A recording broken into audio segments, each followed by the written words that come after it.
Bu savaşlar böyle sürüp gidecek mi diye sormak istiyorum size. Önümüzde güzel haberler var mı? Acaba olur mu diye sormak istiyorum. Ama odaklanacağımız konu galiba Uranüs, ikizler yolculuğu, değil mi? Bir gezegen kendini gösterdiği zaman aslında dünyanın o gezegenin anlamına ihtiyacı olduğu zaman oluyor. Öyle bir durum olacak ki şimdi 7 yıllık bir süreç düşünelim. Bazı akıllar bunu kaldıramayacak. Aydınlanma, uyanış, Prometheus'un o ateşi size verdiğini düşünün. Yani orada bir aydınlanma var. Sizin hayatınızda bir aydınlık gelecek, elinize bir farklı bir bilgi gelecek ve o bilgi sizi sarsacak, hayatınızı sarsacak ve yeniden inşa etmek için de güzel bir fırsat yaratacak. Anahtarı verdi hocam.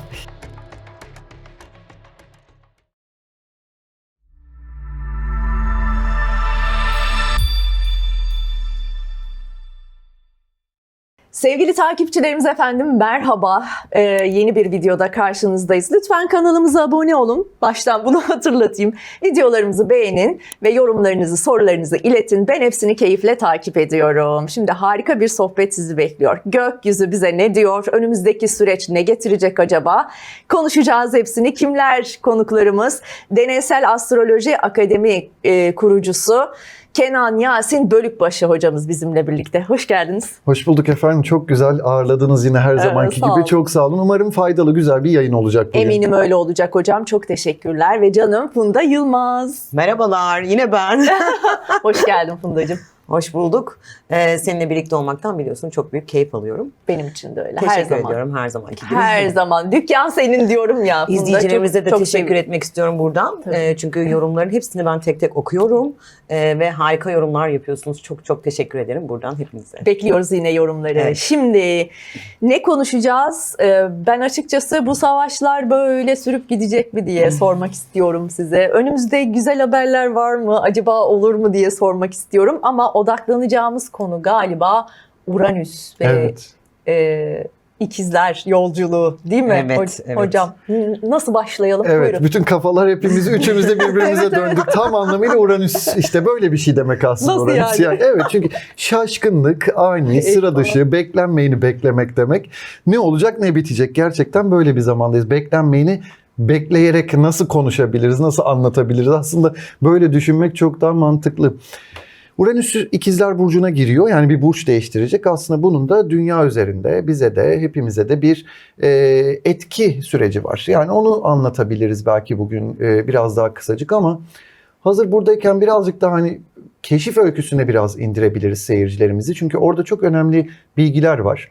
Yani Uranüs ilk nasıl keşfedildi? Onun dışında neden Uranüs gibi bir hani mitolojik bir anlatıyla isimlendirildi? Belki isminde bir anlamı var çünkü Uranüs'ün mitolojisinde bir hadım edilme olayı var. Çok ilginç bir olay. Ve orada aslında çok güzel bir anlatı var hepimize. Kendi hayatımızda bulabileceğimiz bir anlatı. Ondan bahsedebiliriz. Ve ayrıca geçişi ne kadar zaman sürecek ve bize olan etkilerini biz nasıl kullanabiliriz? Yani birazcık daha böyle pragmatist bir taraftan yani pratik fayda ve yarar kısmından yola çıkarak belki böyle güzelce bir Uranüs ikizler yolculuğunu anlatabiliriz diye Harika. düşünüyorum. O zaman mitolojik hikayesinden başlayalım. Oradan başlayalım. Uranüs'ü bir tanıyalım. Evet. Bakalım Evet bize ne çok anlatıyor. ilginç. Aslında yani William Herschel tarafından keşfediliyor. Çok ilginç. Keşfi de çok ilginç aslında Uranüs'ü. Çünkü biz çıplak gözle gökyüzüne baktığımız zaman Satürn'den ötesini göremiyoruz. Satürn'den ötesini görebilmemiz için teleskoplara ya da matematiksel hesaplamalara ihtiyacımız var. Daha evvel konuk olduğumda orada Neptün'ü konuşmuştuk ve Neptün'ün matematiksel bir hesaplamayla bulunduğunu. Uranüs ise kendini çok ilginç bir şekilde gösteriyor. Normalde William Herschel bakıyor, buradaki anomalilere bakıyor ve yıldız sapmalarına bakıyor. Hatta bir farklı bir kuyruklu yıldız olabileceğinden bile şüphe duyuyor aslında. Gerçekten bir gezegen keşfettiğini bile bilmiyor. Bu bile aslında yani ani, sıra dışı, sürprizli olayların başladığını gösteriyor bize. İşte tamamıyla William Herschel'ın ilk keşif anı da bunun üzerine kurulu. 2 yıl boyunca düşünülüyor. Hatta 3. George, King George, 3. kral, onun ismine atfedilmesi için uğraşılıyor. Ama ondan sonra diyorlar ki hayır, bu Uranüs olacak. Bunun ismi verilecek diye isimlendiriliyor. Ve 2 yıl sonra bütün oradaki rotasyonu takip edilerek Uranüs artık bir gezegen sıfatına geliyor. Ve orada da işte mitolojisiyle eşleşmesi. Ama aslında seyircilerimizin şöyle düşünmesini istiyorum.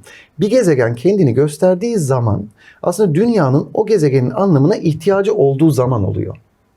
Ben buradayım, bana da bak diyor yani gezegen. Çünkü Uranüs kendi anlamlarını aslında dünya taşıyor o anda. Nasıl ki Neptün'de aynı şey. Aynı şekilde. Çünkü Uranüs aslında yıllardır orada, yani en başından beri belki de orada.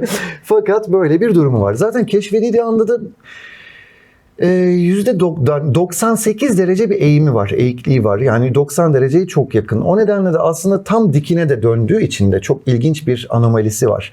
Hatta belli bir süre sonra zaten duracak, yani bu şekilde düşünülüyor. Onun için de sanki sisteme bir baş kaldırı, bir aykırışlık. 7 klasik gezegenimiz vardı. Ne güzel gökyüzünü bildiğimizi iddia ediyorduk. Hani buraya kadardı, güzeldi. Şimdi bu sistemimiz de bir değişti. Ne oluyoruz biz dediğimiz bir döneme geçiş yapılıyor. Tamamıyla aslında Uranüs'ün keşif anı bunu anlatıyor. Mitolojik kısmına geldiğimiz zaman ise Uranüs ve Gaia zaten en önemli iki gösterge. Zaten hani Uranüs'ü göklere atfediyoruz. Gaia ise yer küremiz, dünyamız. Ama Gaia'nın çocukları eciş bücüş. Pek hani böyle işte elleri kolları farklı olan bir sürü yaratıklar doğuruyor mitolojiye göre. Bu şekilde baktığımız zaman işte Uranüs ve Gaia zaten bunu hani bir yere de koyamıyor ve zamanın bir zamanında hani anlatışları böyle anlatmak lazım ama aslında Kronos'la alakalı burası. Kronos Uranüs'e hadım ediyor. Burada aslında hadım etme olayında şöyle bir şey var. Yani testislerin kesilmesinden bahsediliyor. Testisler de işte okyanusa düşüyorlar. Okyanustan bir köpükle Afrodit doğuyor. Şimdi burada bir hikaye var. Şimdi testis aslında bir metaforik anlatım. Çünkü burada kaosun önünün engellenmesi demek. Kaosun kendini artık üretmeyi bırakması demek. Çünkü Satürn'e bir sınır tanımıştık. Satürn'e aslında yeri tanımıştık. Ama Satürn'ün bir ötesine geçtiğimiz zaman Uranüs'ta kaos var. Ama Satürn'de düzen var. Ve bunların ikisinin savaşından ne doğuyor? Afrodit, yani Venüs doğuyor. Demek ki bizim aslında Uranüs'ün bizim sahamıza girmesinin sebebi kaos ile düzen arasındaki savaş. Peki bu savaştan ne doğacak? Bizim kendi hayatımızdaki ölçütlülük, uyum, zarafet, güzellik, harmoni. Zaten bütün dünyada bildiğiniz gibi tamamıyla altın oran açısının üzerine kuruluyuz biz. Hani Fibonacci sayılarına vesaire baktığımız zaman tamamıyla Venüs'ü anlatıyor olay. Demek ki biz kaos ve kozmos arasındaki dengeyi hatırlamak için Uranüs'ü kendi sahamıza çektik diyelim. Ne zaman çektik? Tam Fransız devriminin olduğu zamanlarda. Evet. Tam Amerikan bağımsızlık bildirgeleri, Amerikan bağımsızlık savaşlarının olduğu zamanlarda. Tam anlamıyla bilimsel keşiflerin ortaya çıktığı zamanlarda. 1700'lü yıllardan bahsediyoruz. Yani tam anlamıyla aslında dünyanın bir başkaldırı, bir ayaklanma süreci geçirdiği zamanda aslında gözlem sahamıza girdi ve onu anlamlandırdık. Bu şekilde söyleyebilirim. 84 yıllık bir dönüşü var. Her dönüşü içerisinde 7 yıl boyunca yaklaşık bir burçta kalıyor. Ama 84 yılın bile özel bir anlamı var. Normalde biz bunun içinde çünkü 7 yıllık bir döngü var. 7 ile 12'yi çarptığınız zaman 84'ü elde ediyorsunuz. 12 zaten zodyak burcumuz. Normalde 7 rakamını biz Satürn'e atfederiz. Çünkü Satürn'ün belirli kareleri ve açıları vardır. Ama Uranüs'e de baktığımız zaman Güneş'ten sayarsak 7. gezegen oluyor aslında. Ve bu şekilde baktığımız zaman da insanın 7 yıllık ömürlerine de karşılık geliyor. Yani 7 yaş, 14 yaş, 21 yaş gibi tam bu kırılma noktaları. Katlaya katlaya gidin. Çok ilginç bir şey var. Mesela bazı meslektaşlarımız 21 yaş altına danışmanlık vermeyi reddederler Başak Hanım. Neden? Neden? Funda Hanım söylemek ister misiniz? Biliyorsunuz şey oluyor. Çünkü bir uyanma, bir aydınlanma var. Yani Uranüs'ün tam anlamıyla oradaki ilk karesi yaşanacak. Çünkü hani Uranüs, oradaki kişinin yaşamında ilk 21 yaş itibarıyla mı? İlk başta doğduk. Doğduktan sonra 84 yılda ömrünü tamamlayacak. Neredeyse bir insan ömrü kadar düşünüyorlar. Tamam. Yani 84 yıl sonra tekrar yerine dönecek. 42 yaşta tam karşısında. Ki 42 yaş neden? Orta yaş, krizler, hani oradaki farklı sürprizlikler. 42'nin de tam yarısı 21'de ve 42'nin üstüne işte bir de 63'te. Tam orada da 2 kare yapıyor. Yani orada açılan kare, orada kapanan kare yapıyor. Onun için de insanlar o ilk kareyi yaşamadan hayatlarında o uyanışı fark edişe uyanamıyorlar diye düşünülüyor. Onun için ben ne kadar astrolojik danışmanlık da versem, ne kadar anlatsam da Mehmet bana geri dönmeyecek mi yani? Hani soru hala Mehmet'in hala üzerinde orada. gerçekleşiyor. Hani hayır arkadaş, senin Ahmetlerin var hayatında yani, ama hani buradaki Mehmet, hayır yani oradaki o kırılma noktası. Yani çok saygı duyuyorum o meslektaşlarım da yaptıklarına, ki zaten işte ebeveyn kontrol danışmanlıkları, etiğe gerçekten dikkat etmek lazım, ama burada bile bir püf noktası var. Yani Uranüs gerçekten hayatımızdaki o aykırışlar, anilikler, eğer bu olmasaydı zaten otomat sisteme dönerdik hepimiz. Yani işte at coin'i versin bize kutu kolayı yani. Hani böyle bir durumu haline geliyor. Onun için Uranüs'ün bambaşka bir yüzü var, bambaşka perspektifi var. Liz Green kitaplarında inanılmaz güzel anlatıyor Uranüs'ü. Uranüs'ün gözüyle anlatıyor. Çünkü bir diğer anlamda da mitolojide Prometheus'la ilişkili. Yani insanlığa ateşini veren, yani o ateşi veren kişiyle ilişkili. Hatırlayın, geçen programda izlemedilerse izlesinler deyip buradan hani kart falan çıkartabiliyor muyuz? Öyle bir şey yok. Çıkartalım. Kenan Sağ Yasin üstte. Bölükbaşı hocamızın yayınlanmış, yine Funda'da Neptün'le geçişi. Funda da bizimle Evet. birlikteydi. Üçlü bir yayınımız var yine. Mutlaka onu izleyin. Kesinlikle. Evet, evet. Bütün yayınlarımızı izleyin, ama orada yine ufak bir nüansımız var. Orada çünkü ben şeyden bahsetmiştim. Evrim, ayağa kalkılmak, erkilmek. Hatta bunu namazın hani rükû, kıyam ve secde konularıyla anlatmıştım. Biraz daha bilimsel de anlatırsak aslında insanın erkilmesi, ayağa kalkışıyla birlikte ışık geliyor, ışık bilgisi geliyor. Yani o ateşin aslında bize verilmesi bizim lizis durumunu, yani parçalama durumunu daha hızlandırıyor. Çünkü neden Zeus istemiyor yani ateşin gelmesini insanla? Çünkü orada bir uyanış başlayacak ve oradaki o düzen farklılaşacak ve bozulacak. Ama Uranüs diyor ki ben yalnızım ve benim gibi düşünmesini istiyorum başkalarının. Ve bu nedenle bize ateşi getiriyor. Şimdi bu metaforik anlatıya baktığım zaman ateş aslında bilimsel açıdan, biz neden çiğ et yemiyoruz? Ateşi pişiriyoruz çünkü lizizi hızlandırıyoruz ve lizizi, yani parçalamayı hızlandırıyor. Ben eski genetikçi. Evet, Parça- hocamızı daha Türkçe. yakından tanıyacaksınız bir önceki videoda da izlerseniz, onu da söyleyelim. Yani burada parçalamayı hızlandırdığımız için proteini çok daha hızlı işliyoruz aslında. Protein de zaten beyin motor nöronları ve direkt hızlı bir biliş hali. O nedenle de farklı sıçramalar yaratıyoruz kendi hayatımıza. İşte aslında Uranüs'ün de o sıçraması var. Fakat Liz Green'in aslında burada Ortaçağ simyacılarının da bakışını anlatıyor ve ben ona çok mutlu oluyorum. O cümleleri inanılmaz, yani o kitabını da tavsiye edebiliriz. Yani Uranüs neden? Hani Liz ateşi, Green. evet, ateşi çalan Uranüs. Yani inanılmaz bir bakış açısı, çünkü Uranüs'ün perspektifinden kimse düşünmüyor. Yani hep o suçlanıyor yani Evet. bu kısımda. Ama Uranüs'ü anlamak için zaten ters köşe yapmak lazım. Şimdi şurayı şöyle toparlarsam, ateş geldi, evet, insanlık erkilde uyandı vesaire. Fakat farklı bir yüzü daha var. Çünkü biz burada uyandığımız zaman aidiyet eksikliği yaşıyoruz. Ve Ortaçağ simyacıları diyor ki, eğer diyor bu simyacılar mesela bakıyorlar, bakteriler bu tüberkülozu yapıyorlar. Hani demiyorlar ki ilk baktıkları zaman işte ne kadar saçma, bunların ne işi var burada diye bir bakış açısı yok diye anlatıyor Liz Green. Tam aksi diyor ki, evren böyle bir şey yaratmış ama ne kadar gereksiz. İnsan aklıyla bunu düzenleyebiliriz. Şimdi bu simya perspektifiyle bakarsak, yani Uranüs'ü böyle tanımamız lazım. Uranüs aslında bize bir şeyleri diyor ki, yani bu bardak hani daha farklı olabilir ve ben bunu kendi aklımda yapabilirim. Neden bu burada dursun ki? Yani olayımız bu. Eğer biz ah ah Lojik vah vah yani. işte tüberküloz geldi, ah ah vah vah işte ne diyor oradaki saçma sapan bir yarasanın geniyle bir domuz geninin birleşmesi oradaki katlamasını farklı bir şekilde gerçekleşti ve replikasyon ve rekombinasyon esnasında bunlar gerçekleşti. Bizim başımıza böyle farklı virütik hastalıklar ve bakteriyel durumlar geldi diye yanılmak, yakınmak yerine biz insan aklımızda bunu nasıl çözebiliriz kafasını aslında bize sürüklemeye çalışıyor. Uranüs'ün buradaki geçişlerini böyle algılarsak bir çıkış noktası olacak. Çok daha fazla uzatmadan son olarak da Liz Green diyor ki, eğer ona çünkü soruyorlar, diyorlar ki peki hani bu durumda ahlakla ilgili neler düşünüyorsunuz? Hani bu hani belki bir ahlaksızlık mı, bir oyun mu, bir farklı bir durum mu gibi. Oradaki açıklaması da yine beni cezbediyor. Diyor ki, ahlakla ilgili duruşu Uranüs'le, Neptün'le, Plüton'la çözemezsiniz. Çözmek istiyorsanız kendi kişisel haritanıza bakacaksınız. Gezegenler bir yanda, Ama 7 klasik gezegene kadar çalışacaksınız diyor. Yani Uranüs'ü, Neptün'ü, Plüton'u burada işin içine sokamazsınız diyor. Kendi haritanıza bakın, 9. eve bakın, Jüpiter'e bakın, ahlakla ilgili bakış açınıza ve yargınıza bakın. Ama onların dıştan gelen bir etki olduklarını bilin. Çünkü bazen değiştiremeyeceğimiz şeyler var. Bazen de değiştirebileceğimiz şeyler var.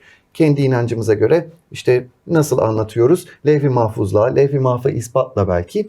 Yani bazı şeyleri evet değiştiremiyoruz ama değiştiremeyeceğimiz şeyleri kontrol edemeyeceğimiz anlamına gelmez. Şöyle bir dua var ya hocam, değiştirebileceklerimi anlamayı, değiştiremeyeceklerimi de kabul etmeyi nasip et ya Rabbi Müthiş diye. bir Uranüs duası olarak kabul edebiliriz bunu. şu Kabul anda yani. edebiliriz gerçekten. Bir de siz böyle anlatır ya, hocamın bu yönüne bayılıyorum. Çünkü bilim var, içinde mitoloji var. Ne kadar güzel bir çerçeve İşte çizdi. aslında gerçek astrolojiyi anlatıyor hocamız. Muazzam. Evet. Gerçekten ben de sünger gibi dinliyorum böyle Çünkü bilgileri genel olarak kapabilmek için. astroloji deyince hani böyle burçlar, ondan sonra işte ya da Yo. işte daha çok psikolojik açıdan bakılıyor ya.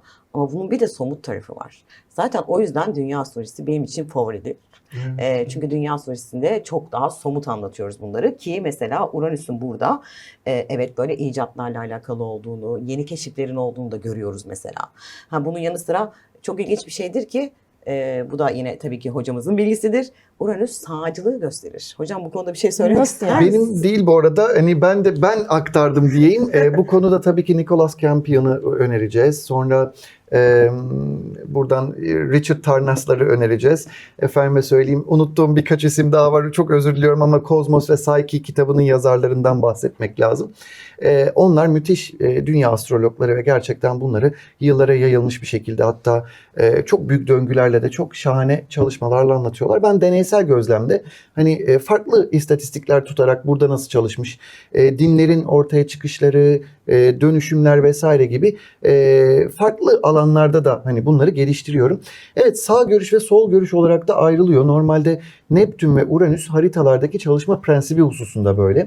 Uranüs aslında devrimleri, aykırışları gösterir diyoruz ama hani normalde daha çok sol tarafı gösteriyor Evet, gibi sanki olması öyle lazım. gibi algılanıyor. Hani Neptün de sağ tarafı gösterir, daha milliyetçi kısım gibi bir gözüküyor. Ama tam tersi çalışıyor haritalarda. Çok Çünkü ilginç. buradaki ideoloji kısmı ile aykırış kısmındaki o toplanma haliyle de çok alakalı gibi düşünüyorum açıkçası. Onun için de böyle bir durumu da var. O haritalardaki çalışma prensibinde işlediğimiz bir şey. Fakat bunu başka bir yere doğru evirebiliriz. Hani Uranüs'ün çünkü ikizler seyrinin geçiş aşamasında neler olmuş, tarihte hani nasıl gelişmiş, neler olmuş, biraz hani öyle bir bakabiliriz. Bakalım. Çünkü asıl olan kısım belki de bu tarihten bir şey öğrenmemiz lazım. Evet. Şimdi ama benim anladığım hocamızın bu çizdiği çerçeveden bir düzenin yıkılıp yeni bir düzenin kurulacağı bir döneme giriyoruz. Zaten yaşadıklarımız da bunun göstergesi. Şimdi her şey Kesinlikle. alt üst olmuş durumda. Prometheus kısmını anlatırken aklıma yapay zeka ile ilgili okuduğum bir hikaye geldi. Ya böyle olursa dünya açısından ne olur diyerek yapay genel zekaya ya da süper yapay zekaya ulaşılmış haldeki dünyanın portresinin çizildiği bir hikaye bu. Ve o yapay genel zekanın adını Prometheus koymuşlardı o hikayede.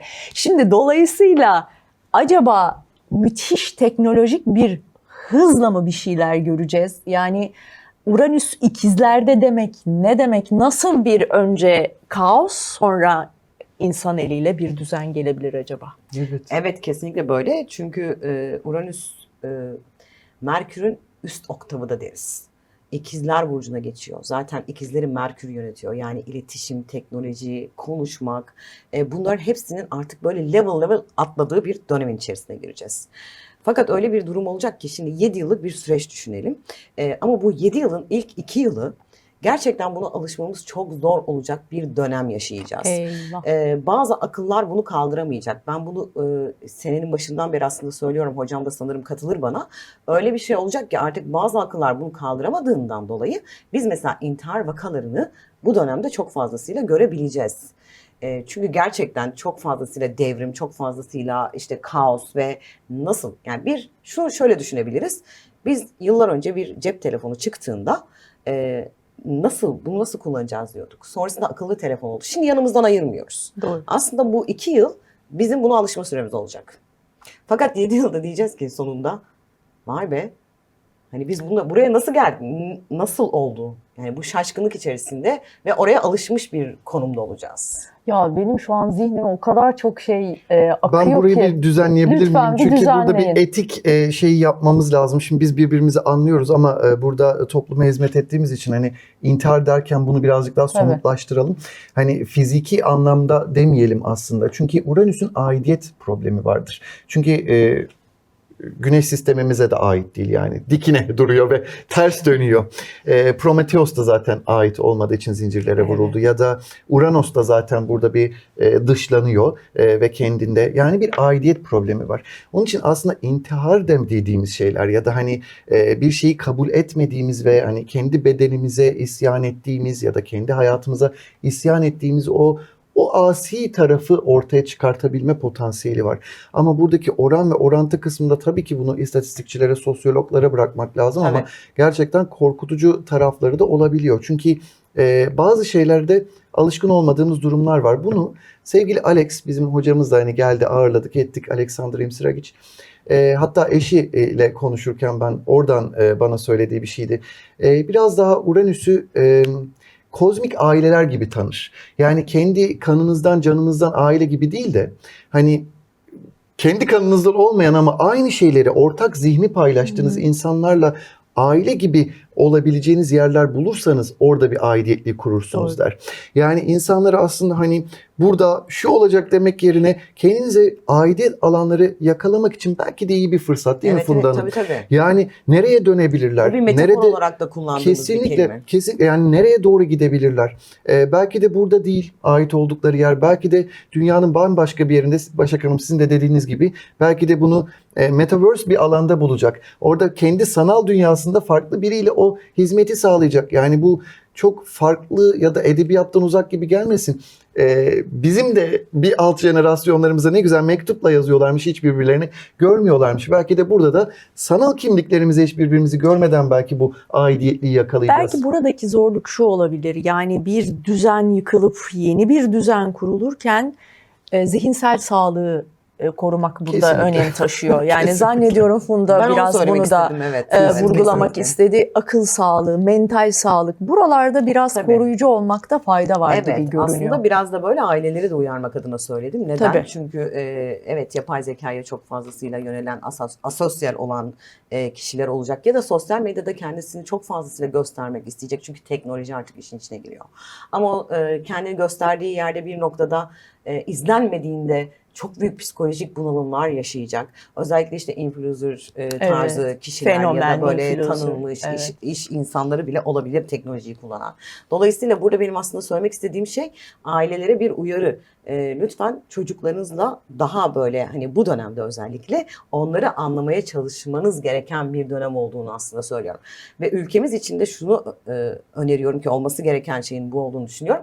Rehabilitasyon merkezlerinin bir an önce gerçekten hayata geçilmesi, yatırımcıların buraya bir yatırım yapması gerektiği konusunda da Çok düşüncelerim önemli. var. Rehabilitasyon merkezleri vurgusu çok önemli. Şimdi Sebebini açıklayalım mı? Ben lütfen size açıklayalım hocam. Tabii ki. bölmezsem. Estağfurullah. Yani aslında çok basit bir sembolizasyonu var. Çünkü seyircilerimiz kendi yorumlarını da geliştirsinler istiyorum. Çünkü kimimize hizmet eder, kimimize etmez ama herkes kendinden sorumlu zaten. Yani bu nedenle çok basit bir şey var, yani publish or perish. Yani aslında çıkış noktası da bu. Yani yayınla ya da yok ol. Yani sıkıntımız bu.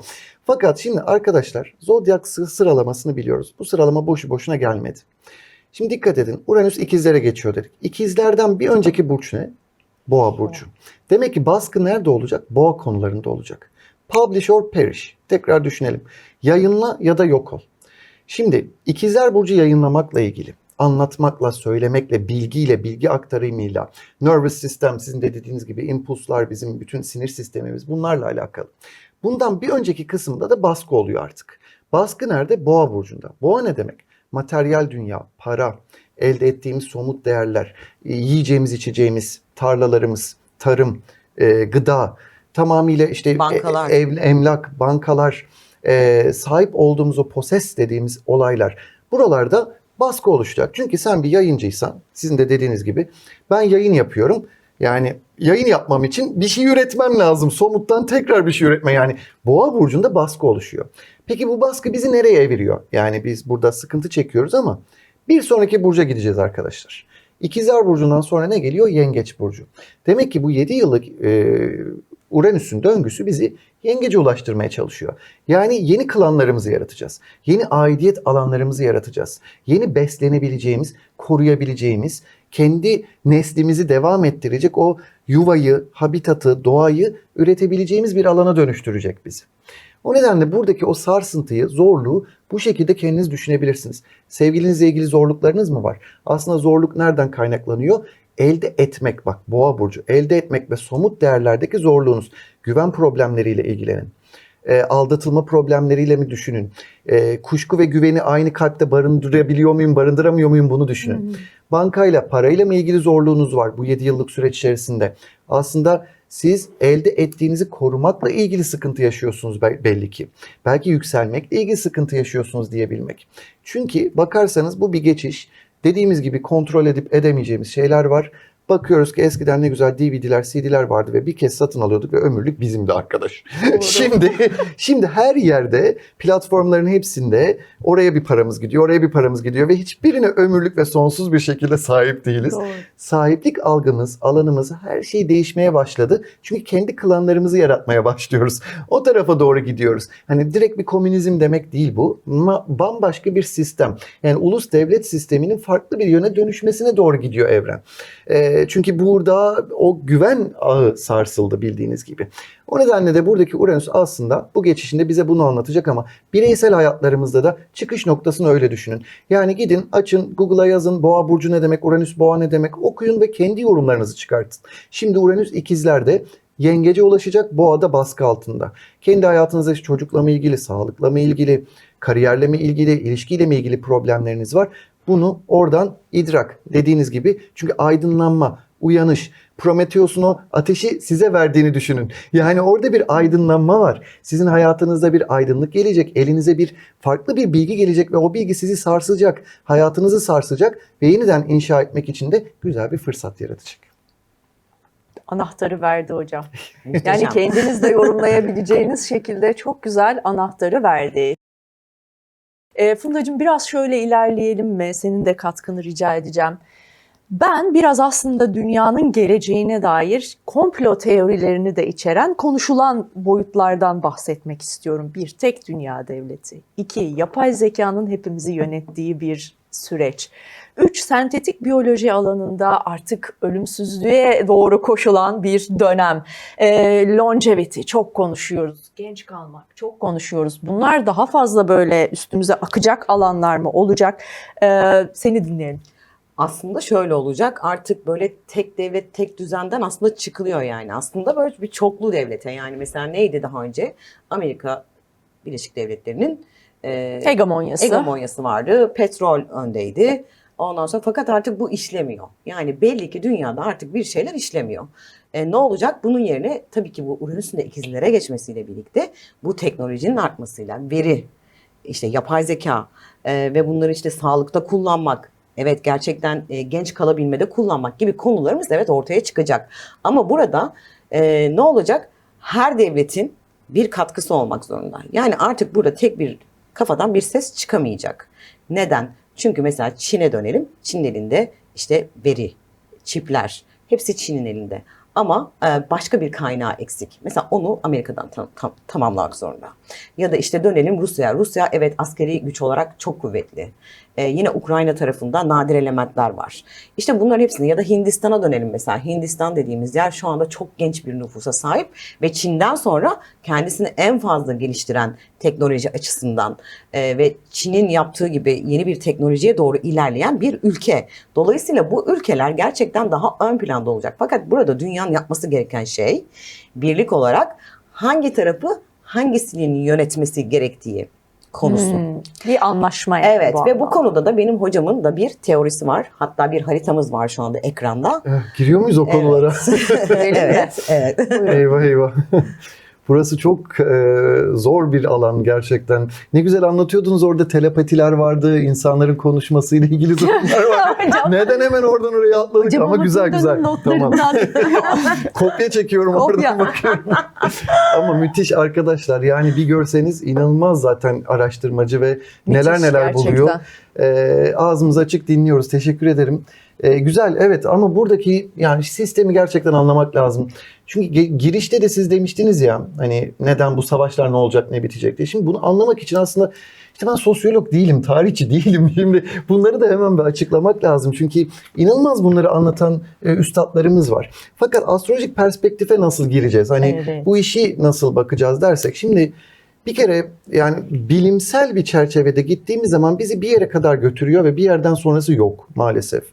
Yani burada Eurosentrik bakıyoruz mesela birçok şeye, ya da oksidentalist bir yaklaşımımımız var mesela. Yani o kadar kısır Hocam, kalıyor o ki. ne demek? Yani Şöyle onları da bir anlatayım. özet Yani, not alayım. aslında Avrupa merkezli birçok şeyi düşünüyoruz ve doğusal ve oryantalist ve oksidentalist, aslında bunları anlatmaya çalışıyorum. Aslında Edward Said'i takip edebilirler izleyicilerimiz. Yani Edward Said'le birlikte aslında burada batılılaşma ve doğu kısmı var. Oradaki bütün ayrımları çok iyi anlar. Kendisi zaten Filistin asıllı, bildiğiniz gibi karşılaştırmalı edebiyat. Ve hatta haritasında da Merkür'de terazi, o da çok ilginç yani gerçekten. Çünkü iki ayrı yakayı, doğuyu ve batıyı bir araya getirmekle Denge. çok alakalıdır. Farklı bir bakışla aslında diyor ki yani batı kısmındaki bir şeylerin yoğunlaşması kısmının bir dönüşümü olmalı. Yani biz şu anda savaşlar nereye doğru evrilecek, bitecek mi, ne olacak diye sorgularsak nereye bakıyoruz arkadaş?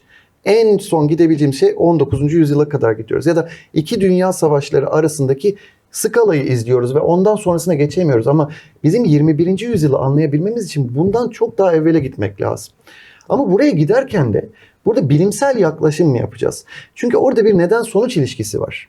Hatta istatistik bilimi yapan yani arkadaşlarımız bile söylerler. Yani istediğiniz bir şeye ulaşabilmek için o istediğiniz şey sanki sizi o sonuca doğru götürür derler. Onun için bilim de burada bir sıkıntı veriyor. Ama tarihsel anlamda bakarsak buradaki ilerleyişi bir kronoloji görüyoruz. Ve o kronoloji birbirini takip ediyor. İşte astroloji burada giriyor devreye. Yani ben hani Uranüs ikizlere daha evvel nerelerde geçmiş? Bunlar ne zamanlar olmuş? Yani ben 21. yüzyıl sorunlarını çözebilmek için 19. yüzyıl öncesine de gidebilirim belki. Tabii. Belki burada çok daha eski taraflara gidebilirim ve oradaki gelişmeleri görebilirim. Çünkü ben buradaki devlet modeline baktığım zaman, yani devletin oluşum zamanına baktığım zaman burada belirli demirbaşlar var değil mi? Yani bilim çağının gelmesi var mesela ve bir yerde sıkışıyoruz. Aslında 1648 yılında sıkışıyoruz. Yani aslında yine oraya dönüyoruz. Westfalya'ya dönüyoruz. Çünkü Westfalya'da tamamıyla oradan sonra bütün her şeyin geliştiği durumu var. Oradan sonra devletlerin sınırlarının çizildiği, bir şeylerin oturduğu durumu var. O zaman ne vardı o antlaşmada? 2 tane var. Aslında birçok antlaşmanın birleşimidir o. 30 yıllısı. Anlaşma dizisi. Evet, dizisi diyebiliriz ama Ekim ayındakini ben referans alırım doğum haritalarını çıkartırken. Tamam. Bilginiz olsun. Cermen tarafında. Ekim ayında çünkü bütün sabit burçlar vardır yani haritada. Çünkü o tamamıyla sabit enerji. Ama tabii orada Papa'yı davet etmiyorlar oraya, biliyorsunuz. O da dinle ilgili, inançlarla ilgili yargı skalasını açıyor. Onun için zaten tamamıyla Uranüs'ün Yay burcunda olduğu zaman. Şimdi Uranüs ikizlere geçiyor. Ama bunun tam karşısındaki zamanda Yay burcundayken mesela burada bu zamanı yakalıyoruz. Bu zamanda ne var? Bir şeyleri çizmeye çalışıyorlar. Çünkü Plüton ikizlerde mesela o zamanda. İşte ikizleri anlamaya çalışıyoruz ya. Sizin dediğiniz gibi hani sınırlar çizilecek mi çizilmeyecek mi vesaire. Şimdi o zaman Satürn ikizlerde. Plüton ikizlerde. Ay düğümleri ikizlerde. Hani o Yay ikizler aksında. Ama Uranüs Yay'da. Burada aslında sınırları belirlemek var. Avrupa artık diyor ki bu benim sınırım, bu benim coğrafi bölgem, bu benim coğrafi bölgem ve burada artık aslında Avrupa ayrılmaya başlıyor. Bunu gözlemleyebiliyoruz. Evet. Ama bunun sonrasındaki gelen handikaplar tamamıyla yine bizi ikizler tarafına doğru çekiyor. Çünkü sınırları bu sefer zorlayacak zamanlar. Yani biz orada bunu yaşadık. Şimdi Uranüs ikizlere geçtiği zamanlar ne olmuş? Kısacık hemen mesela buradan açıklarsam daha açıklayıcı olacak diye düşünüyorum. Tabii. Geçtiği yılları hızlıca söyleyeyim arkadaşlar. Notlarımız var burada. Mesela şimdi şeyde zamanı var. 1941-1948 en yakın geçmiş tarih. Orada ne olduğunu Orada biliyoruz. ikizlerde. İkizler, Uranüs ikizlerde ve 2. Dünya Savaşı'nın göbeğindeyiz. Pearl Harbor savaşları var, uçaklar, uçuşlar, havacılık ve atom bombasının aslında icatlığı. Çünkü tamamıyla deney ve deneyimle alakalı aslında. Aslında buradaki geçiş anı haritası da çok ilginç. Çünkü orada Jüpiter temaları var ama UNESCO kuruluyor. Bu çok önemli. Burada Human Rights diye İngilizce notlarım ama yani direkt hakları aslında ile insan ilgili. hakları bildirgelerinin yayınlandığı zamanlar. Gerçekten önemli burası. Bu bir. Bir bakıyoruz 1858-1865 yılları arasında tekrar geçiyor. Yani 84 yıllık bir geri dönüşü düşünürsek. Transatlantik'te telgraf tellerinin ilk çekildiği zamanlar. Bakın burada aslında Westfalya'da bir şeyler oluştu. Tamam dendi. Şimdi o sınırlar zorlanıyor her girildiği zaman farkındaysanız. Evet. Orada da şimdi sınır aşılıyor. Bir globalleşmeye İletişimle başlıyor. Kesinlikle öyle. Darwin'in zamanı var. Evrim tartışmaları var o tarihlerde. Çünkü yine inanç ve dinle ilişkili. Çünkü Zeus'la Jüpiter'le ilişkili. Zaten Zeus vermek istemiyor ateşe biz insanla. Orası da ilginç. Ve Darwin'in direkt Oxford University'de yapılan ilk o hararetli şeyler 1860. Ama Abraham Lincoln var. Ve onun köleler için savaşması var. Tamamıyla Pasteur var mesela. Pastörizasyonun çıkışı var mesela burada. İnanılmaz keşifleri, icatları burada çıkartıyor ortaya. Bir önceki geçişine bakıyoruz mesela 1774-1781 yılları. Burada ne var? Oksijenin keşfi var mesela. Bu da çok ilginç. İnanılmaz. Messier kataloğu yapılıyor orada. Yani yıldız kataloglanmalarını artık daha bilimsel bir şekilde yapıyoruz. Amerikan bağımsızlığı var. Ayrıca çok daha ilginç şey mürekkep. Görünmez mürekkep bulunuşu var mesela o tarihlerde. Yine istihbarat, konuşma, yazışma, ikizler, haberleşme. Tamamıyla aslında hayat bizi hep bu ikizler döngüsüne getiriyor. Peki biz bu üçünü birleştirdiğimiz zaman ne çıkıyor? Şimdi 1774 yılındaki süreçte maddeyi bize anlattı. Yani oksijeni tanımladı. Biz maddeyle buluştuk. Bize bu enerjiyi verdi. 1858 yıllarındaki döngüde mesafeyi anlattı bize. Yani birilerinin arasındaki uzaklaşmayı, uzlaşmayı, mesafeleri bir araya getirmeyi. 1941-48 arasında sistemi öğretti. UNESCO'ları vesaireleri kurdu. United Nations'ı kurdu. Ve şimdiki gelişi 2025-2032. Burada ise bize sizin dediğiniz gibi consciousness diye yazmışım bakın buraya. Ya. Consciousness and data may begin to disappear. Tamamıyla aslında bilincimizin kaybı ama yeni bir humanity is no longer merely observing nature. Yani kendi doğalında zaten bu gözükmeyecek. Artık insanlık bambaşka bir boyuta doğru evrilecek. Boyut yani bu atlıyoruz. sayede. Hazır olun efendim. Boyut atlamaya. Arkadaşlar bunlar yani belirli zamanları da var. Bunları anlamak için aslında bunun çok daha öncesine gitmemiz lazım. Belki şimdi yansıtabiliriz. Demin Haritayı belki... şimdi alabilir miyiz canım ekibimiz? Haritayı tekrar görelim. Evet, teşekkürler. Biraz da uzun oldu yayın bilmiyorum. Ben bir Yok gerildim güzel sizin hocam yerinizde. yok. Ben size Vaktiniz var müdahale mıdır ederim. acaba? Siz merak etmeyin, anlatın Ben de lütfen. sabaha kadar anlatacağım böyle Biz de orada. dinleyeceğiz. Tabii Çok ki. sağ olun. Yani Buyurun. umarım faydalı olsun da. Çünkü bunlar gerçekten araştırmaya da teşvik ediyor insanları. Tabii Bu ki biz bilgileri tarihçi başka değiliz yerde ama. bulamayacak gerçekten takipçilerimiz. O yüzden çok kıymetli. Kesinlikle. Yani Süremiz var. Buyurun. araştırmaya teşvik edelim. Çünkü ben de tarihçi değilim. Ne olur yani yanlış bir şey de yapıyorsam affola. Zaten biz mailleşiriz herhangi bir şey olursa, yeni bir bulgu Tabii, olursa diye. Benim uzmanlık astroloji ve buralardaki belirli araştırmalarımı sunuyorum. Ama buradaki kaynakçayı da söylersem size aslında Benjamin Dykes'ın çok güzel çevirileri vardır. Özellikle Ebu Maşar'la ilgili önemli çevirileri bize katmıştır. Oradaki bir çalışma bu. Dünyayı o zamanda mesela Ptolemy dönemlerini düşünün. Daha işte milattan sonraki 2. yüzyıl, yani 1, 2 ve 3. yüzyıllara o tarihleri düşünün, o aralar. Ondan öncesi ve sonrası gibi. Onun dönemindeki coğrafyada tabii ki daha Amerika keşfedilmedi, daha işte Avustralya yok, bir şey yok. Çok daha küçük bir yeri görüyoruz. Mesela sol tarafta Kanarya Adalarına kadar gidebiliyoruz. Hani Lisbon altı diye düşünün orayı. Portekiz altı.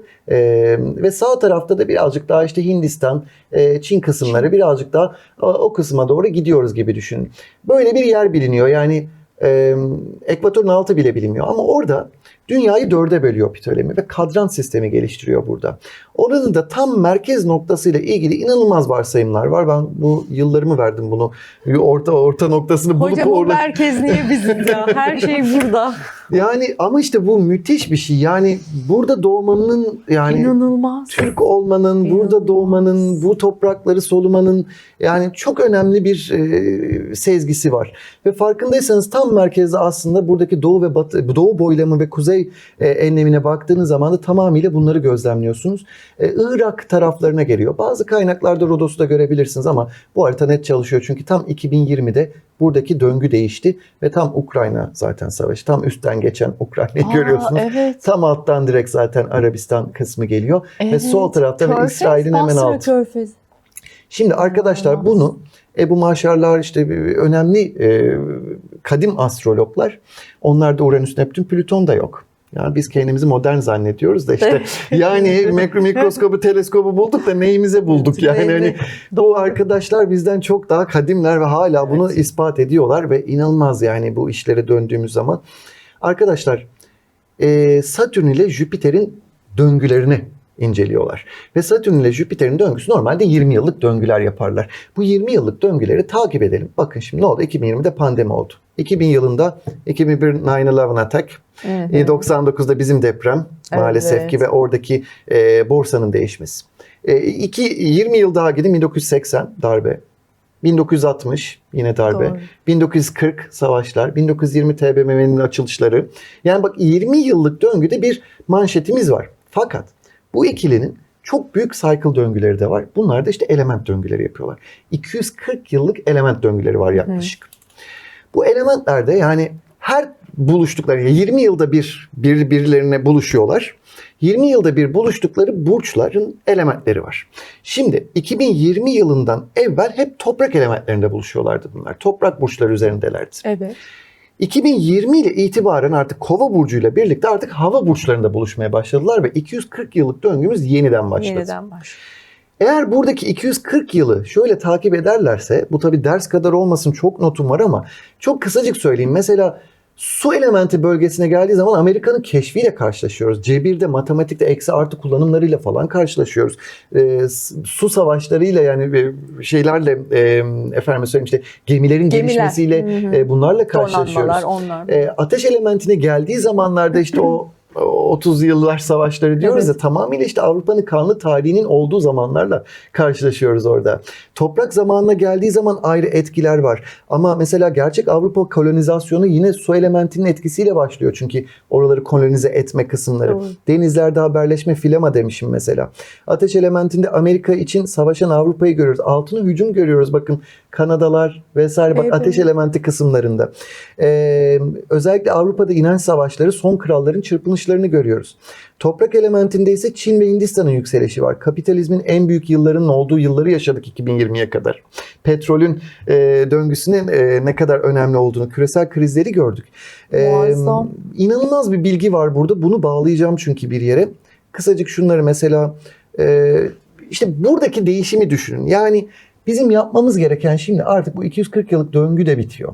Biz nasıl bir zamana geldik değil mi? Yani hocam. bir meteor düşmedi kafamıza deyip diye böyle dalga geçenler gibi artık yani. Ama Olsun, 240 boyut yıllık atlıyoruz hocam. Bilinç olarak anladığım kadarıyla biz bambaşka aslında bir çok önemli bir nesil köprüsü kuran İnanılmaz. ruhlarız. Yani öyle düşünebiliriz. Fakat bunu neden anlatıyorum biliyor musunuz? Çünkü Uranüs tamam 7 yıl gelecek kalacak ama bu kadar hızlı bir şekilde hani teknoloji, yapay zeka falan bu kadar hızlı gelişmeyecek bu. Bu 240 yıllık bir döngüye yeni başlıyor. Dikkat edin. Ve 240 yıl boyunca hava elementinin döngüsündeyiz. Ama bu nasıl bir yüzyıllar başlatacak? Şimdi artık ulus devlet sisteminin çatırdadığına hepimiz hakimiz. Bunu ben söylemeyeyim yani yanlış olmasın ama Cambridge Üniversitesi'nin yaptığı zaten müthiş çalışmalar var. Yani 1930'lu yıllardan beri bakıyorlar istatistiklere, yani devletine ne kadar güveniyorsun gibi. Tabii ki burada istisnalarımız var yani işte Güney Koreler, işte Nordik taraflar vesaireler ama artık her devlete yani milletin yani ulusun devlete karşı güven oylamasında her yıl gitgide bir Biraz azalma kayıp var. istatistikleri gözlemliyoruz. Yani demek ki artık ulus devlet sisteminin değişme durumuna geldik biz. Çünkü ulus ne demek yani? Orada benim işte SGK'mı, sigortamı, hastalandığım zaman işte aç var mı, bakım var mı, eğitim masraflarım, çocuğumun kalemi, kitabı vesaire. Artık buradan bambaşka bir yöne doğru evrilmek zorunda. Çünkü buradan bir çıkış noktası yakalayamıyoruz. Ama bunu yapmak için işte tamamıyla aslında Central Europa dediğimiz, yani hani Avrupa'yı merkez alıyoruz ya. Aslında Avrupa'nın çok öncesi bir tarihimiz de var. Oraya gidip bakmak lazım. Yani devlet sistemini daha öncesinde gözlemlememiz lazım. Bunu da ta Moğollara kadar gidebiliriz burada. Ne? Tabii ki. Yani asıl o zamanlara Timur... Bu air denen Tabii, kısımda tabii hava ki. Tabii ki, artık hava o elementine. elemente geçiyoruz ve Moğol İmparatorluğu. Evet, yani 14. yüzyıllara tekrar geri dönmek lazım. Aslında o yüzyıllara, zaten Moğol'dan sonra da zaten yine Timurlar, ta Babür İmparatorluğu'na kadar gelelim. Safeviler var zaten, İran zaten oradan bağlanıyor ama hepsi devlet hiyerarşisinde başka alanları da alıyorlar. Burada inanılmaz araştırmacılarımız var bu konularda. Çok önemli araştırmalar yapan Cambridge Üniversitesi'nde. İsmini şu anda aklıma gelmediği için çok üzüntü duyduğum ama çok önemli üstadlarımız var diyelim bu konularda. Onun için zaten yani artık hani nasıl diyelim yani birazcık daha o post kafadan çıkmak lazım. Nasıl söyleyeceğiz onu, hani Daha açık zihinle ve daha belki farklı tarihi bakış bölgelerine açısıyla gitmek lazım. Ha. Yani tamamıyla bizim Avrupa'dan anladığımız şu anki devlet anlayışını anlatıyor ama şu anki devlet anlayışının öncesinde de bir devlet vardı. Tabii. Yani oradaki Moğol İmparatorluğu'nun çok ilginç yaptığı çalışmalar vardı. 1, 10, 100'lük asker bölümleme sistemleri, haberleşme, ulaşım ve inanılmaz bir ağ sistemleri vardı yani. Ve onlar zaten orada Timur'a bıraktılar burayı, Ming Hanedanlığı'na bıraktılar. Çin'de mesela oradaki Evet. kısmı ama tam yine geçiş, daha ateşe geçişinde mesela Ming'den Çin Hanedanlığı'na döndü mesela orası. Evet. Oradaki o Babür İmparatorluğu'nun değişimini gördük mesela. Demek ki bizim şu anki sistemimiz, yani 21. yüzyıldaki devlet sisteminin bir değişimi aşamasındayız. Ve biz bunu değiştirmeye çalışırken 20. yüzyıla, önceki yüzyıllara bakıyoruz ama bir şey yapamıyoruz. Çünkü nasıl girdik 20. yüzyıla? İşte duvarın yıkılışıyla, Berlin Duvarı'yla komünizm değişti vesaire dedik. Soğuk savaşlar vesaire. Ama bunun da yeterli olmadığını gördük. Çünkü şu anki sistemimizle, şu anki bilincimizle bunları çözemiyoruz. Çözemediğimiz için de varlık, kaynak krizi yaratıyor, bu bir. Kaynak krizi bir. İkincisi şahsi liderler krizi 2. Çünkü artık devletleri şahsiyetlerin yönettiği zamanlara geliyoruz. Yani lider ne derse o olur kısmına geliyoruz. Bu sadece Trump çok net bir örnek. kesinlikle bütün, aslında Putin, Trump, her örneği verebiliriz ama bunu sadece ülke liderleri gibi düşünmeyin. Yani mesela bir bir CEO gibi de Elon düşünebilirsiniz. Musk da Tabii, mesela. Otorite. Elon Musk da. Elon öyle Musk bir- gibi ya da işte CEO'lar, liderler vesaire, yani tamamıyla bu kısma da doğru gelmiş durumdayız. Yani burada bir çatırdama var. Bu çatırdamanın önemli bir geçişi olacak. Biz bunu 21. yüzyılı 20. yüzyıllarla çözemediğimiz için hava elementi döngüsünde neler varmış? Yani bizim Westfalya'dan önce aslında neler varmış? Yani 30 yıl savaşlarından sonra, çünkü bütün her şey kuruldu diye anlatıyoruz Evet. ama 30 yıl savaşları öncesinde neler varmış? İnelim bakalım oradaki yüzyıllara. Oradaki devlet hiyerarşi sistemlerinde neler varmış? Oradaki klanları nasıl yönetmişler? Bakın Uranüs ikizler sonrasında nereye geçecek? Yani hava elementi bizi nereye bırakacak? Bizim aslında oradaki geçişi gözlemleyen kişilerden olmamız lazım. Bu geçişi yaparsak orada rahatlayacağız. Çünkü dediğim gibi şahsiyet krizi, yani şahsi liderler krizi, ham madde krizleri, ki bu iklim krizine de ne yazık ki yol açıyor. Ve üçüncüsü de tabii ki yapay zeka ile ilgili bilgiye, sizin de dediğiniz gibi bilgiye sahip olan, onu manipüle etmeye çalışıp, çünkü artık yani insanlar dataya sahip olan kişiler burada söz hakkı. Yani o bilgiye sahipsen sen söz hakkısın. Yani burada artık neyi göreceğiz? Artık yani vizelerle falan uğraşacağımızı mı zannediyorsunuz? Yani artık dijital vatandaşlık gelecek. Artık ben mesela yekbeden vücut Almanya'da olmayacağım. İstanbul'da yaşadığım halde dijital Alman vatandaşı olabileceğim belki. Tabii ki dijital anlamda bir şeyler gidecek. Dijital anlamda benim bir şeylerim yönetilecek vesaire. Buraya doğru evrilecek. Onun için de sınır artık kalkıyor. Sınır kısımlarında farklılaşmaya başlıyoruz. Onun için de şu anki kurduğumuz devlet sisteminde farklı bir hiyerarşi ve farklı bir değişim geliyor. Onun için ben bu görseli Çok önemli. göstermek istedim. Çok teşekkürler. Yani Hocam siz bunu seyircilerimize. anlatırken aklıma şu geldi. Uranüs deyince zaten uranyum. Uranüs direkt uranyumla alakalı. Nükleer. Ve radyoaktif elementlerle alakalı. Ve biz şu anda İran'daki uranyumdan bahsediyoruz, farkında Doğru. mısınız? Ay Yani- inanılmaz. Yani gerçekten çok ilginç bir şey. Siz Tabii. benim biraz kafamı açtınız burada. Tabii. Radyumla, uranyumla özellikle bulunması, keşifleri kısımları da çok ilginç. Hatta izotop değerlerine falan da girersek şimdi burada Değil mi? kimya bilgisiyle. Ama gerçekten çok ilginç noktaları var burada. Fakat hani bunları ne kadar söz sahibi olacağız? Yani artık eskiden hani şimdi konuşmalar, medya, yayın, bunlara da girmek lazım. Çünkü ikizler yay aksı enerjisi. Şimdi insanların söz hakkı sahibi olmaları ne kadar doğru, ne kadar yanlış? Aslında birazcık da bunun da tartışılacağı bir zamandayız. Çünkü mesela Trump karşıtı birçok gösterinin şu anda izliyoruz. İsrail'le ilgili, İran'la ilgili bütün yaptırımları gözlemliyoruz. Fakat şahsi liderler dönemi kısmında burada konuşmak yanlış anlaşılabiliyor. Farklı yürürlüklere ve işlemlere tabi tutulabiliyor. Aslında buradaki bakış da işte birazcık Spivak'ın bakışı gibi düşünmek lazım. O da Hintli ya. Onun da bu arada Venüs'ü S pozisyonda Spivak'ın da. Kim Spivak hocam, söyleyelim onu da. Yani direkt aslında yine karşılaştırmalı edebiyat üstadımız. Fakat ama aslında Spivak'ın özel bir anlamı da yani alt kademe konuşabilir mi? Alt kademenin sözü çıkarsa orada onun ne kadar değeri anlaşılırın aslında sözcüsüdür. Onun da orada kitabı var çünkü. Birazcık daha kendi içimize dönüyoruz. Kendi içimize döndüğümüz zaman iletişim ve bir şeyleri anlatırken bunların gerçekten doğru yere ulaşıp ulaşmayacağı. Aman hani ben söylediğim şeyler artık yani nümayişler yapılıyor, aykırışlar ama zaten ne oluyorsa oluyor kısmıyla geri dönüş. Yani alt kesimin sözünün ne kadar Spivak gerçekten burada önemli. Yani Edward Said'den bahsetmiştim demin hatırlarsanız. Yani Edward Said aslında burada Batı'nın merkezileşmesi ve Doğu'yu uzaklaştırıp hani Doğu'daki devlet sistemlerini bırakıp aslında kendine döndürüyor. Ama burada da bir ikililik var. Çünkü siz bir yeri önem sırasına koyarsanız diğer tarafla onu karşılaştırmak zorundasınızdır. Diğer tarafı da yükseltirsiniz. Doğru. Ama işte bu da ikizler aslında. Çünkü ikizlerin ulaşmaya çalıştığı hava elementi terazi olacak. Yani biz ne kadar bilgi aktarıyorsak onun köprüsünü kurmaya, kendi zıttıyla kendisini tanımaya. Çünkü iki kefe olması lazım ve onunla tanıtacak kendini bize. Bu İşleyiş zaten böyle ama Spivak'ın bakış açısıyla da bakarsanız hani kendi sözlerimizin ne kadar değerli olduğunun tartışması başlıyor. Onun için Uranüs ikizler tamamıyla bu konuyu bize sorgulattıracak. Evet. O nedenle de biz daha evvel doğru mu düşündük, yanlış mı düşündük, nereye doğru düşüneceğiz? Kendimizi hani kendi seslerimizi nasıl ortaya çıkartacağız? Bir nevi herhalde kendi içimize bir devrim yaratıyoruz diyebilir miyiz? Aynen. Yani epistemik kriz yani tamamıyla epistemik kriz. Yani o bilginin doğru mu yanlış mı olacağı, kime inanacağımız, bilgi biraz hiyerarşisindeki çağı geliyor yani. Kesinlikle.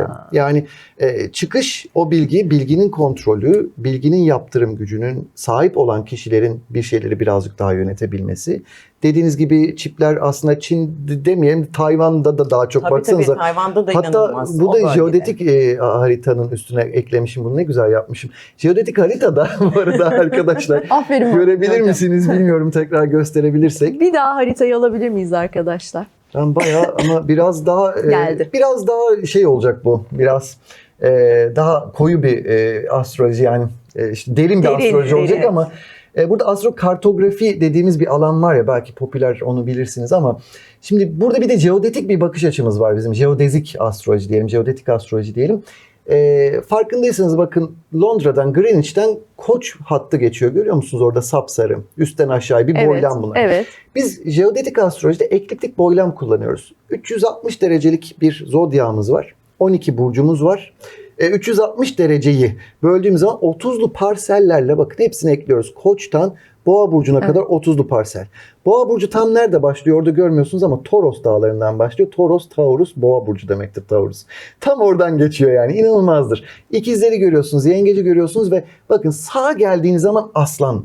Gördünüz mü orada nereden geçiyor bakın, Hong Kong'u, Tayvan'ı, Şangay falan üstünden geçiyor ama Tayvan'a da birazcık daha kısmından inecek. Evet. Şimdi bunu da geçenlerde Rod söyledi bana. Çünkü o Tayvanlı ya, orada doğumlu. Evet. Rod dedi ki Tayvan'ın dedi sol tarafı yengecin son dereceleridir, sağ tarafı aslandır dedi. Ve gerçekten bakın tam Tayvan üstünden, bakın Hong Kong'un hemen yanındadır Tayvan, o minik yerde. Bakın Yengeç burcunun parseli bitiyor, Aslan burcu başlıyor. Yani o 29 derecelerde son parsel Yengeç burcunun sağ tarafı ise Aslan'da ve bu Haziran'da ne geçiyor oradan? Jüpiter Aslan burcuna geçiş Evet ya, yapacak. Bu ne demek? inanamıyorum. Onu da ayrı bir yayında Funda Hanım'la görüşürsünüz. Ben gidiyorum. Şimdi bana dakika. patlayacak bu diye hissettim onu şu anda.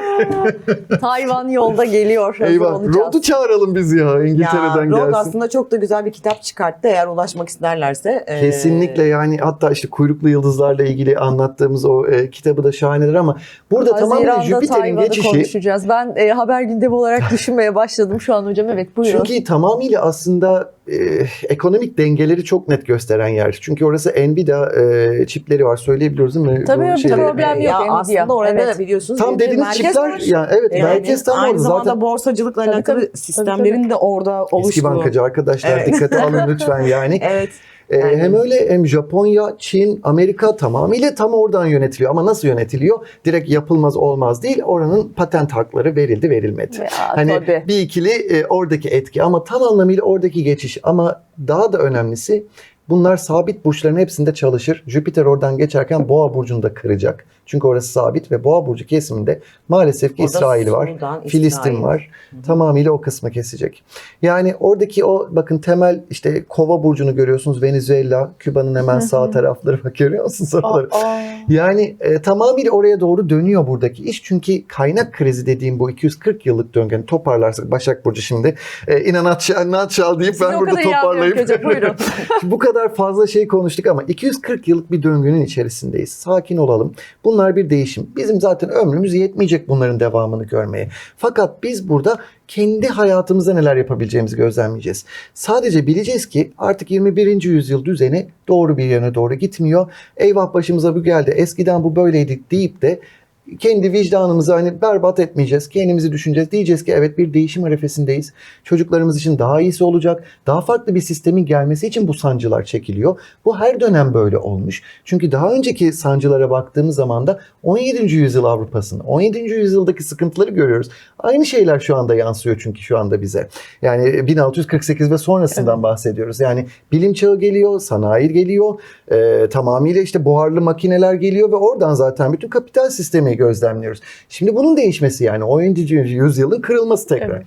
Hocam o zaman orada Türk milletlerinin... Tam biz yine ortadayız değil mi? Mesela Türk milletleri, Orta Asya'da evet, Orta Asya'nın Türk bir birleşmesi. Devletler Teşkilatı, Turan Nasıl vesaire. gözleriniz parladı ikiniz de. Saçıyoruz şu an. Değil mi? Bu konuyu ayrı bir yayın Onu diyelim. Yani, 2026'yı konuşurken soralım. evet, Olur burası mu? çok daha farklı bir dinamiklere sahip Tamam. orası. Çünkü ta yeşil kuşak itibariyle orayı bir incelemek Konuşalım. lazım. Yani bir Burada kere Kazakistan'ın kartal dansını yaparım. Vallahi süper. yani orada çok farklı bir dinamik var. Fakat hani bunları zaten benim dünya astrolojisi derslerimiz bizim çok keyifli, çok güzel geçiyor. Biz kimseyi eleştirmiyoruz. Hiçbir yanlış siyasi parti ama mesela siyasi partilerin sloganlarından falan sembolikler çıkartıyoruz. Ya. Ve bunlarla işte eşleşmeler yapıyoruz. Partilere bakıyoruz, hayata bakıyoruz. Buradaki coğrafyayı inceliyoruz ve inanılmaz bir bakış açısı çıkıyor dünya Yakında astrolojisi açıyor musunuz derslerimizde. hocam? Herkes bekliyor da. İnşallah zaten ihtiyacımız var gibi gözüküyor şu anda bu Evet. bilgilere ama burada zaten bir giriş yaptık bence. Yani bu oryantasyonuydu yani. Toparlarsak son olarak Buyurun. 240 yıllık döngüdeyiz. Ne olur kimse sıkıntı duymasın. Burada bir geçiş dönemindeyiz. Uranüs ikizlere geçtiği zaman evet birazcık daha köpürtecek bu kısmı ama çok hızlı geçişleri burada bekleyemeyiz. Sadece ne düşündüğümüze, nerede ne konuştuğumuza, kendi bilgilerimizin peşine düşmeliyiz. Hatırlayın, çıkış noktasını vermiştim. Boğa burcunda baskı artacak. Yani üretim, kendinizi güvende hissettiğiniz, ben kendimi biliyorum ya dediğiniz yerde zaten eleştirilmeniz, konuşulmanız, iletişimdeki aksaklıklar, yolunuzun sapaklığı, doğru yerlere gidememeniz gibi durumları kafaya takmazsınız bile. Olan etkiler de sizi yengeç tarafına ulaştırmak için. Bunu da 7 yıllık bir süreçte yaşayacağız. Tarihte bize bunları ışık tuttu diyeceğim. Fundacığım, var mı eklemek istediğin? Hayır hocam, o kadar güzel anlattı ki hayran çok güzel bakıyorum anlattı. yani. Çok güzel anlattı. Çok güzeldi. 2026'yı da ayrıca soracağım. Uranüs ikizleri konuştuk ama devamında da gökyüzü hareketlerini ifade Tabii, ediyor. harita Onu bir da bütün sormak olduğu istiyorum. Aynen. Ama harika bence bilgiler aktardık. Çok teşekkür ediyorum hocam. Biz teşekkür ediyoruz. Vallahi güzel oldu Süpersiniz. inşallah, umarım yani. Harika oldu. Şimdi bu Fundacığım. anlamda gerçekten ben hocama buradan teşekkür ediyorum. Çünkü ben bütün dünya astroloji uzmanlığımı onun sayesinde aldım. Ve bana çok ışık tuttu. En kısa zamanda da diğer kişiler için böyle bir Ya kesinlikle. açmanızı bekliyorum, onu söyleyeyim. Uzmanlıklardan inanılmaz Eğitim şeyler bekleniyor çıkıyor. hocam. Eğitim bekleniyor. Hocam eğitim Ben de bekleniyor. buna çok mutlu oluyorum. Mesela bir kuş gözlemcimiz var şimdi mesela. O tabii yurt dışındaki bir öğrencim. Yurt içinde yurt dışına kesinlikle ayırmıyorum şimdi burada Türkiye'yi yapar. Yanlış bir şey söylemeyeyim. Ama tabii ki yani kendi ülkem yani her zaman Tabii bunu ki. bu her zaman baki. Bunu o kadar çok hissediyorum ki o sense of humor'dan. Ama yani inanılmaz bilgi nereden nereye gidiyor? Yani oradaki kuş gözlemcisi için burada bir yine ismini hatırlayamadığım için üzgünüm ama çok önemli bir bilim insanımız var, araştırmacımız ve dünyanın en kapsamlı kuş ansiklopedisini, o taksonomiyi çıkartıyor. Ve geçenlerde ben onu okuyorum. Ve onunla karşılaşıyorum. Ne güzel bizden bir Türk yapmış, ne güzel bir kuş kataloğu, inanılmaz.